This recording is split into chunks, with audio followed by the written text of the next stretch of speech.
अस्सलाम वालेकुम मोअज़्ज़िज़ ख़वातीन व साथ अली मुमताज़ आपके साथ एक और वीलॉग लेकर। सुप्रीम कोर्ट ऑफ पाकिस्तान से सरप्राइजेज़ का सिलसिला जारी है और ये सरप्राइजेज़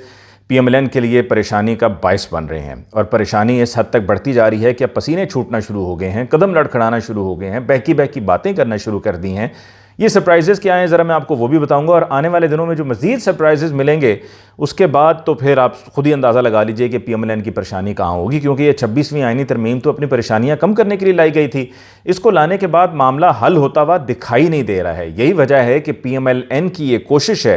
कि जल्द अज जल्द 27वीं आईनी तरमीम लाई जाए और ये लाने की जो फौरी कोशिश की जा रही है ये उन्होंने देखा है कि अब तक हुआ क्या है। चीफ़ जस्टिस याहिया अफरीदी साहब ने अपने ओहदे का हलफ उठाया और बतौर चीफ़ जस्टिस उन्होंने पहला सरप्राइज़ ये दिया कि उन्होंने कमेटी को रिकन्स्टिट्यूट कर दिया और ये जो कमेटी थी प्रैक्टिस एंड प्रोसीजर 1 के बाद उसी हालत में दोबारा से चली गई और मंसूर अली शाह साहब और जस्टिस मुनीब अख्तर साहब अब उसका हिस्सा हैं। ये पहला सरप्राइज़ था। फिर दूसरा सरप्राइज़ ये कि जुडिशल फुल कोर्ट इजलास बुला लिया गया। ये फुल कोर्ट इजलास और कमेटी का रिकन्स्टिट्यूट होना ये मंसूर अली शाह साहब का मुतालबा था और याहिया अफरीदी साहब ने आते ही मंसूर अली शाह साहब की इन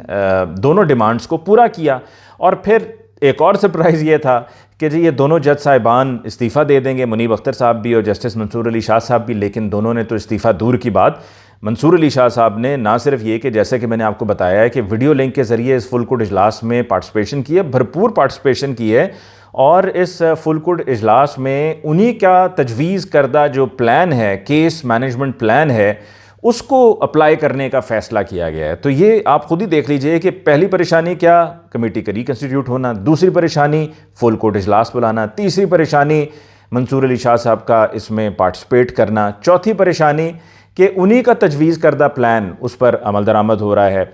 अगली परेशानी कि इस्तीफ़ा नहीं दे रहे हैं और इसी वजह से ये बार बार मुतालबा किया जा रहा है और इस तरह के दाएं बाएं खब्बे सज्जे उल्टे सीधे वहाँ पर फार्मूले निकाले जा रहे हैं कि जी दोनों को जजेस को क्यों इस्तीफ़ा दे देना चाहिए। तो उन दोनों जजेस ने साफ वाज़े दो टोक ऐलान कर दिया है कि वो इस्तीफ़ा नहीं देंगे। अब सरप्राइज़ की बात हो ही रही है तो अगला सरप्राइज़ सुने। अगला सरप्राइज़ अब ये होने जा रहा है कि जस्टिस याहिया अफरीदी साहब तमाम जजेस को, जो पहले से ज़रा एक था ना मामला कि स्प्लिट हैं और इख्तलाफात हैं, तो वो इख्तलाफात को ख़त्म करने जा रहे हैं। तमाम जजेस ऑफ द सुप्रीम कोर्ट एक पेज पर होंगे।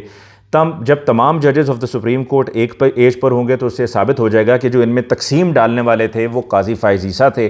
काजी फ़ाइज़ ईसा ने जब उमर अता बंदयाल चीफ़ जस्टिस थे तब भी उन्होंने मामलात में रुकावटें खड़ी की और जजेस को उन्होंने एक दूसरे से अलहदा किया, इख्तलाफात बढ़ाए ताकि डिवाइड हो जाए, तकसीम हो जाए। और फिर उसके बाद जब ख़ुद चीफ़ जस्टिस बने तो तब भी उन्होंने अपना एक ग्रुप लेकर चला। और आपको एक और बात भी बता दूं कि जस्टिस अमीनुद्दीन खान साहब के, जिनके बारे में ये कहा जा रहा है कि जी उनको आईनी बेंच का सरबराह बनाया जाए,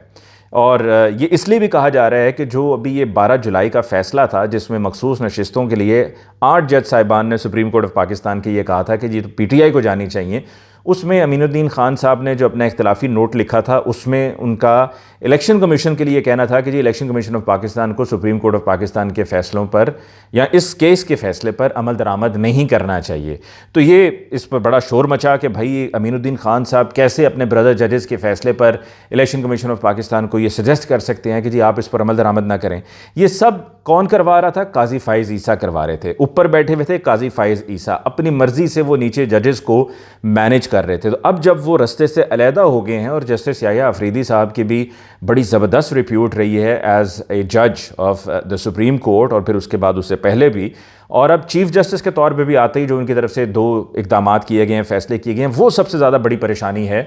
गवर्नमेंट के लिए। अब गवर्नमेंट ये चाह भी रही है कि सुप्रीम कोर्ट बार के जो इलेक्शंस होने जा रहे हैं, अभी आप शहजाद शौकत साहब को सुन लें जो सदर हैं सुप्रीम कोर्ट बार के, वो ना इधर हेयर नौ देर वाले आदमी हैं, ना इस तरफ जाते हैं ना उस तरफ जाते हैं। हाँ, एक तरफ ज़रूर जाते हैं कि वो कोशिश करते हैं कि जो ऊपर टॉप पर बैठे हुए हैं, उस वक्त काजी फ़ाइज़ ईसा थे तो उनके साथ बना के रखें और उनके हक़ में ही बात करते थे और बिल्कुल ही जो है ना वो एक अजीब व ग़रीब उनका स्टांस होता था। तो जैसे वकला भी बड़े नाराज़ थे और वकला ये कहते थे कि जी कैसे सदर हैं ये सुप्रीम कोर्ट बार के, कि वकला की तो बात ही नहीं करते हैं। वकला की बात करने की बात से एक और बात भी यहाँ पर मैं ऐड कर दूँ कि इंतज़ार पंजोता साहब को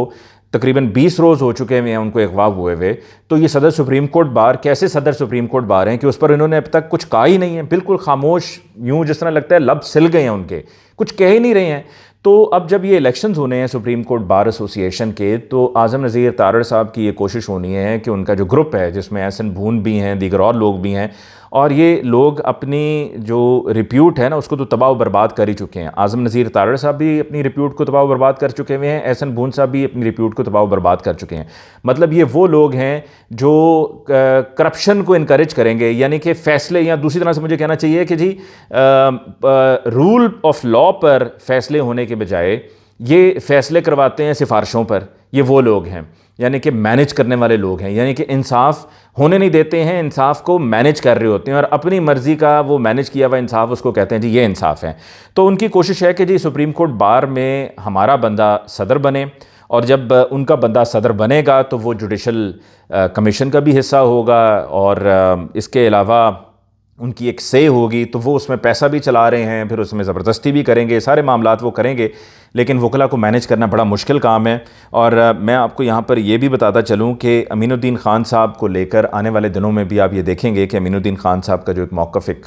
था पहले, वो अब बदल चुका होगा। जमाल खान मंदोखेल का भी आप देखेंगे कि मौक़िफ़ बदल चुका होगा। सब एक अम्ब्रेला के नीचे आएंगे और फिर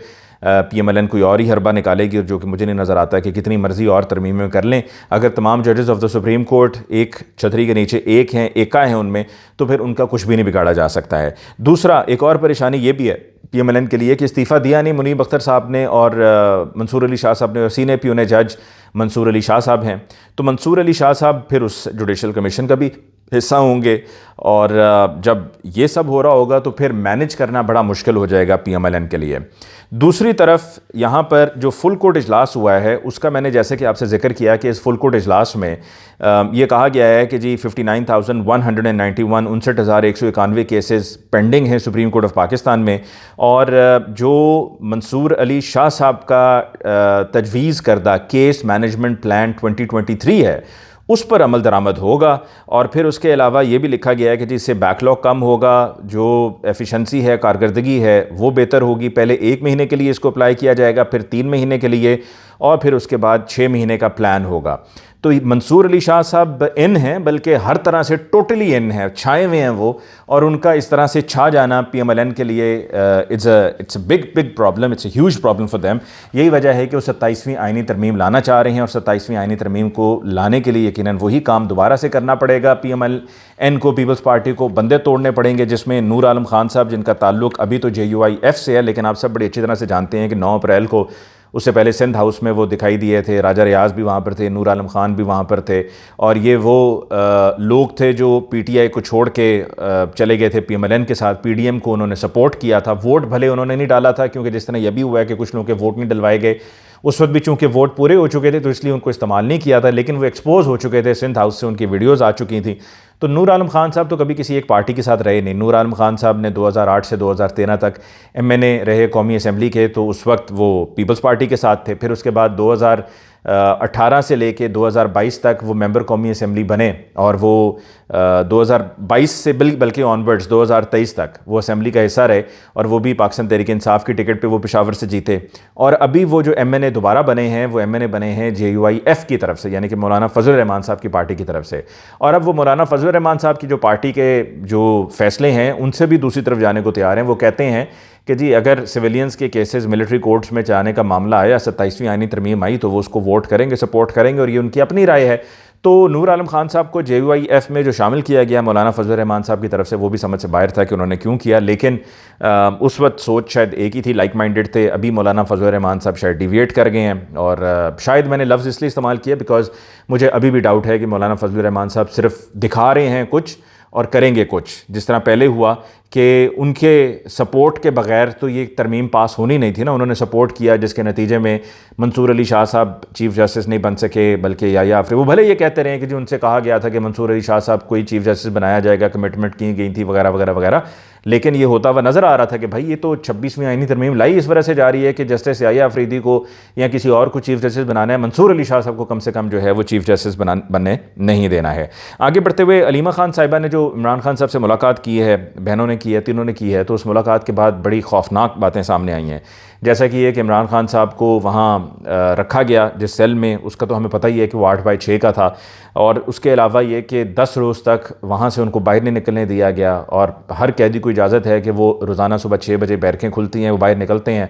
खुली आबो हवा में कोई सांस लें ओपन एयर में। लेकिन इमरान खान साहब को बाहर नहीं निकलने दिया गया, उन्हें बिल्कुल हर तरह की इन्फॉर्मेशन से कट ऑफ कर दिया गया। उनको वर्जिश नहीं करने दी जा रही थी, जो कि साइकिल उनके लिए बहुत ज़्यादा ज़रूरी है, क्योंकि वो जो 3 नवंबर को उन पर हमला हुआ था, उसको भी 2 साल होने को हैं। तो उस हमले के बाद डॉक्टर ने एडवाइस किया था कि उनको ये एक्सरसाइज करते रहना है, उनके लिए बहुत ज़रूरी है, लेकिन वो उनको एडवाइस जो किया डॉक्टर ने वो भी नहीं, उनको एक्सरसाइज भी नहीं करने दी गई। उनके डॉक्टर्स को जो बहुत ज़रूरी था उनके ज़ाती नॉलेज का मिलना, मतलब दूसरी तरफ आप देखें कि वो जो डॉक्टर अदनान थे नवाज शरीफ साहब के, जब यहाँ पर लाहौर में सर्विसेज अस्पताल में वो ज़ेरे इलाज थे, जब पता चला था जी प्लेटलेट्स बहुत कम हो गए हैं, तो डॉक्टर अदनान उस वक्त साथ साथ थे, हर चीज़ में वो इन्वॉल्व थे, कोई रुकावट नहीं थी, कोई मसला नहीं था।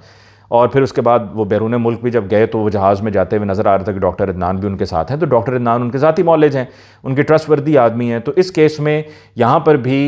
इमरान खान साहब के जो डॉक्टर्स हैं उनको मिलने की इजाज़त मिलनी चाहिए थी, लेकिन नहीं इजाज़त दी जा रही है, रोका जाता रहा है। और फिर जो सबसे ज़्यादा खौफनाक बात है वो ये है कि पता नहीं उनको खाने में क्या दिया जाता रहा है कि जिसके बाद इमरान खान साहब को वॉमिटिंग आती रही है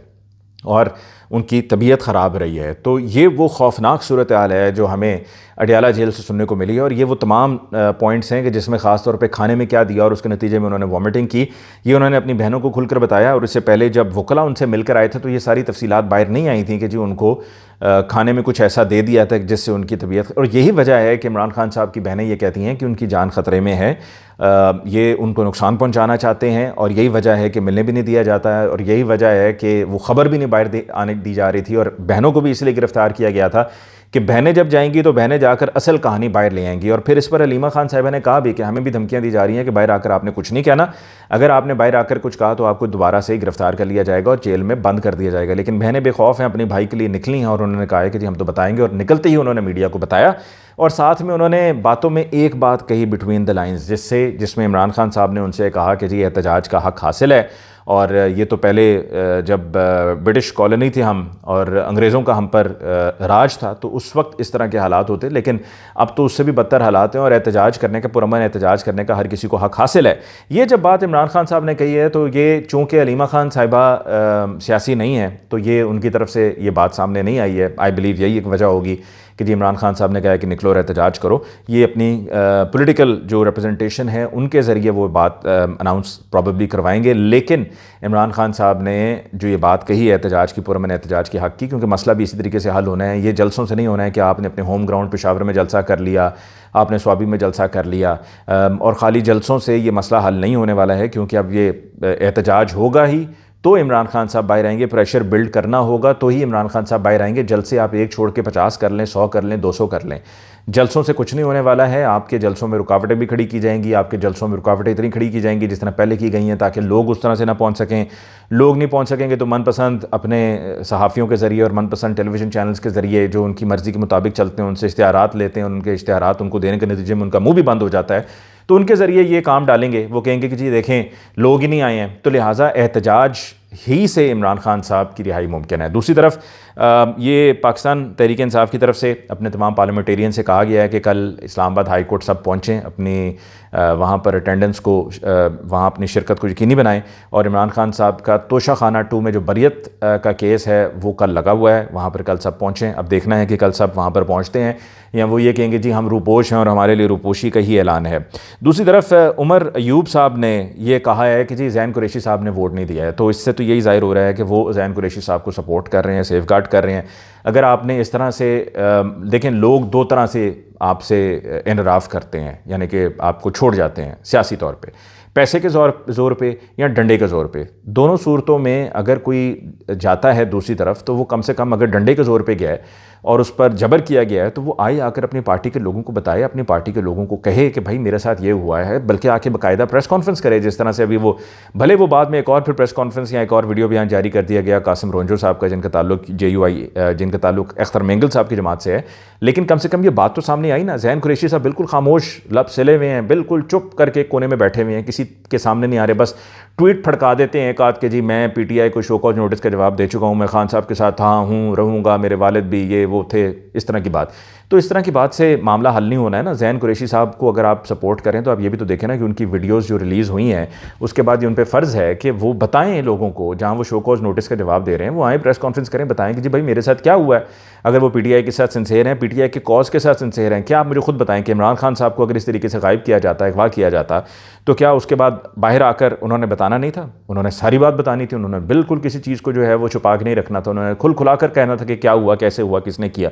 तो ज़ैन कुरैशी साहब खामोश क्यों हैं? ज़ैन कुरैशी साहब को सपोर्ट करने वाले अगर उमर अयूब साहब हैं और उमर अयूब साहब अगर इस तरह से सपोर्ट करेंगे तो फिर आई रेज़ माई डाउट्स। मेरे ख्याल में तो फिर उमर अयूब साहब की भी जो कमिटमेंट है टू द पार्टी और उनके मामलात क्या चल रहे हैं उसकी भी छानबीन होना बहुत ज़रूरी है, बिकॉज ये उमर अयूब साहब की तरफ से एक लूज़ बॉल था। इसके साथ ही मुझे अली मुमताज़ को आज के इस वीलॉग से दीजिए इजाज़त। अल्लाह ने के पान।